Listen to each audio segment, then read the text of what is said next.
Assalamualaikum warahmatullahi wabarakatuh. Perkenalkan, nama saya Intan Nopita. Di sini saya akan mempresentasikan tentang sistem hukum adat.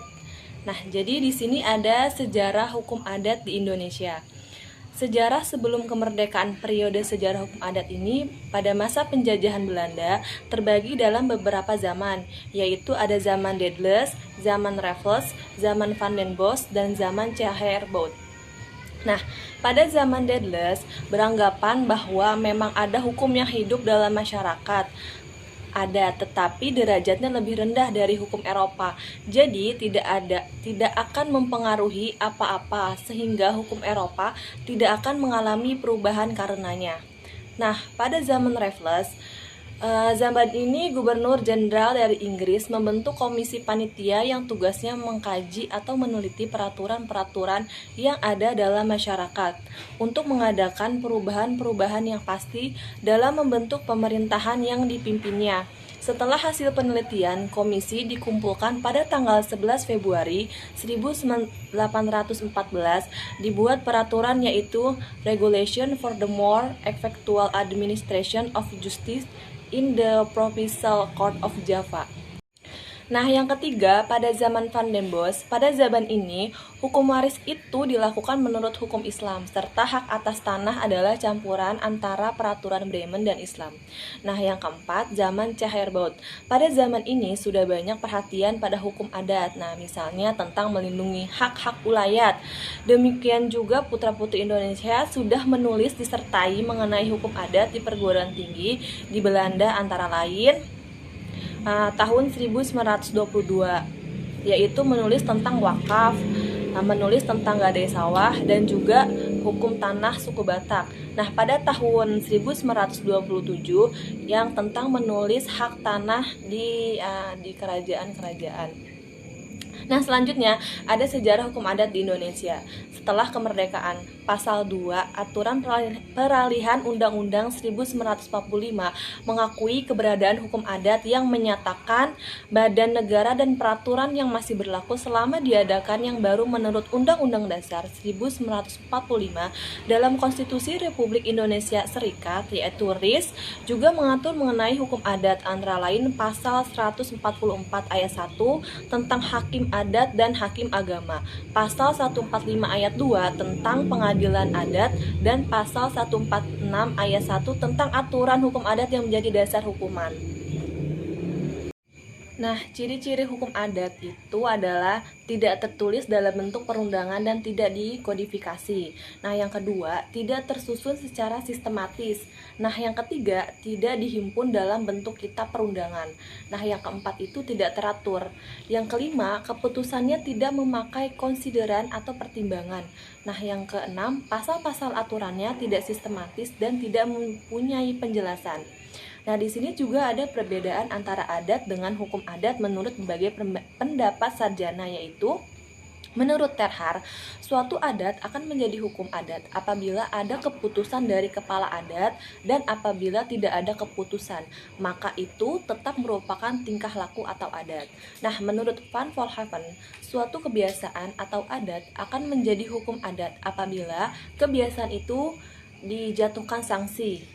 Nah, di sini ada posipil perbedaan antara adat dengan hukum adat dapat dilihat dari atribut-atribut hukumnya, yaitu atribut authority, yaitu adanya keputusan dari penguasa masyarakat dan mereka yang berpengaruh dalam masyarakat.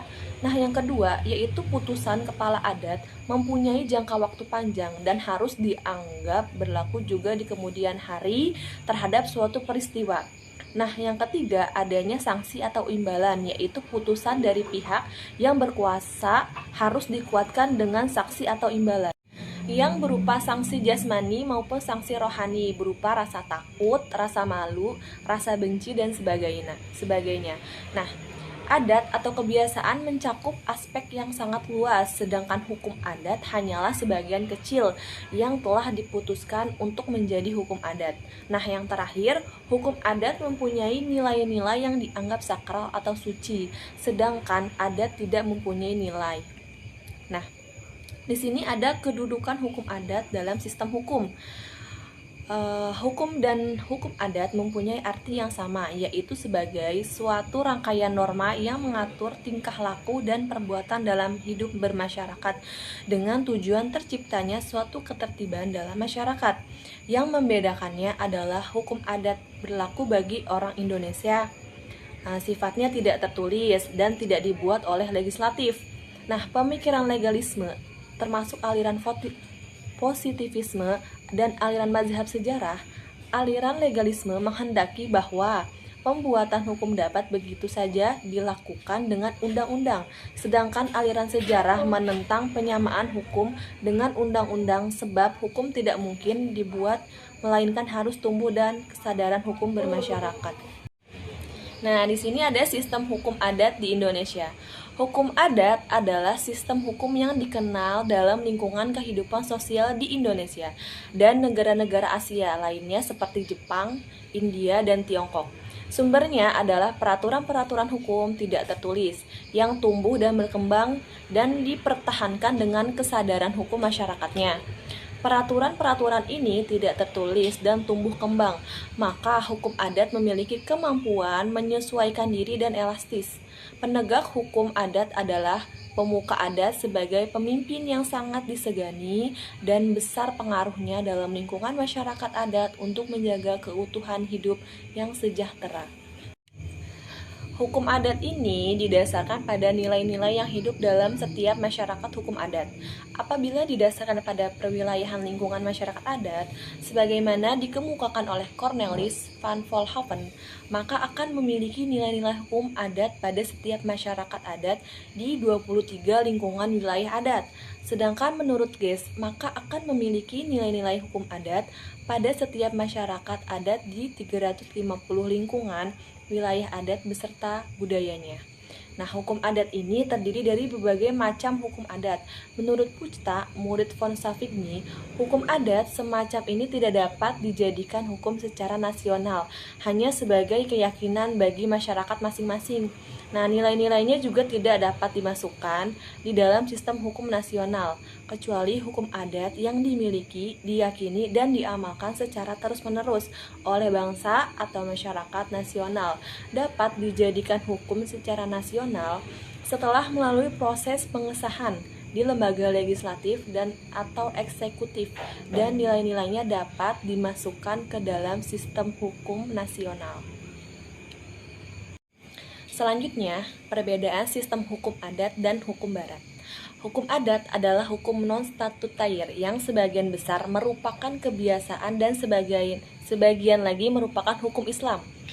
Hukum adat juga merupakan hukum yang berdasarkan keputusan-keputusan yang berisikan asas-asas hukum dalam lingkungan, di mana ia memutuskan perkara. Nah, hukum adat berurat akar pada kebudayaan tradisional.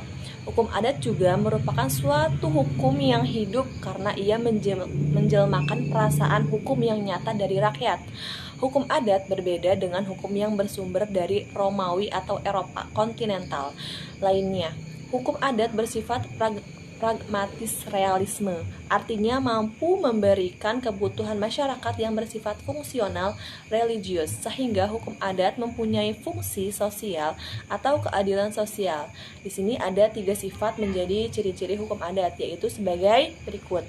Yang pertama, komunal atau kekeluargaan, masyarakat lebih penting daripada individu. Nah, yang kedua, kontak atau tunai, yaitu perbuatan hukum dalam hukum adat sah bila dilakukan secara tunai sebagai dasar mengikatnya suatu perbuatan hukum.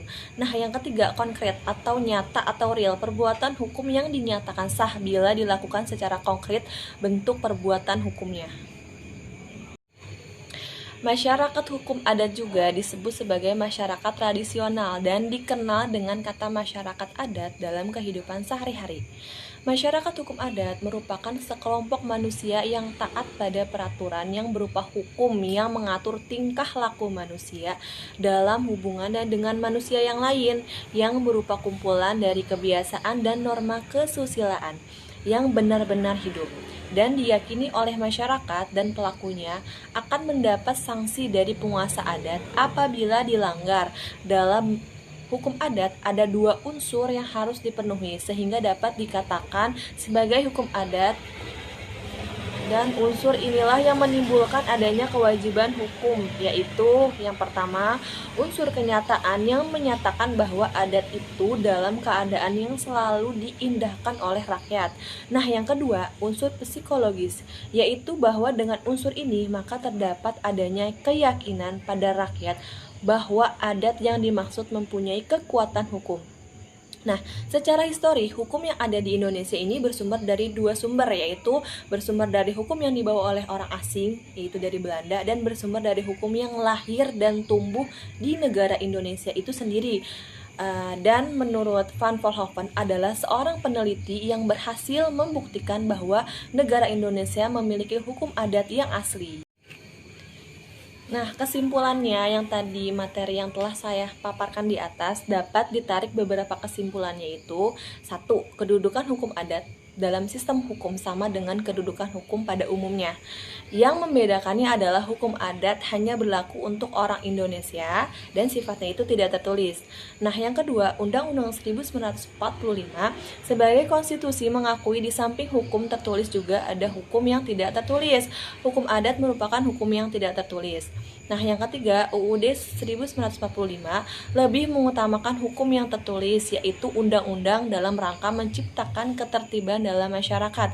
Kenyataan ini harus disikapi oleh lembaga legislatif dalam membentuk undang-undang atau konon di Aceh harus mampu dan wajib mengkomodir hukum adat yang berlaku, karena hukum adat merupakan salah satu kesadaran hukum yang hidup di dalam masyarakat atau disebut living law.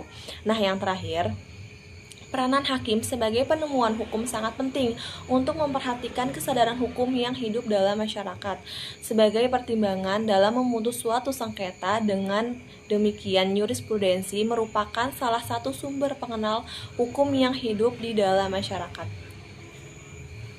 Oke, cukup sekian, terima kasih. Itulah pemaparan materi dari saya. Semoga apa yang telah saya sampaikan bermanfaat, khususnya untuk saya pribadi dan untuk kalian semua. Jangan lupa tonton YouTube saya, like, comment, and subscribe. Oke, cukup sekian, terima kasih. Mohon maaf bila ada dua kata-kata yang kurang dari saya. Mohon dimaklumi ya. Wabillahi taufiq wal hidayah. Wassalamualaikum warahmatullahi wabarakatuh.